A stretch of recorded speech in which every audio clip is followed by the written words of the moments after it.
نماز کے دو حصے ہیں، ایک اختیاری حصہ ہے، ایک لازمی حصہ ہے۔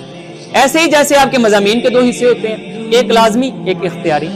لازمی تو کرنا ہی کرنا ہوتا ہے، کرنا ہی کرنا ہوتا ہے۔ اختیاری آپ کا اختیار ہے، آپ ایسے کریں ایسے کریں یا ایسے کر لیں۔ اب یہ بات میں نے کیسے کر دی ہے؟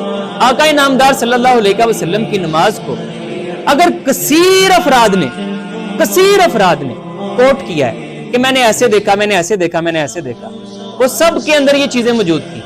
آقا نے تکبیر تحریمہ کہی، آقا نے قیام کیا، آقا نے سورۃ فاتحہ لازمی طور پر پڑھی، آقا نے اللہ اکبر تکبیر کہی، رکوع کیا، رکوع کے بعد سمیع اللہ لمن حمیدہ کہتے ہوئے آقا نے قوما کیا، قوما کے بعد پھر اللہ اکبر کہتے ہوئے آقا نے سجدین کیے، 2 سجدے، اس کے بعد آقا نے قعدہ کیا، آقا نے سلام پھیرا۔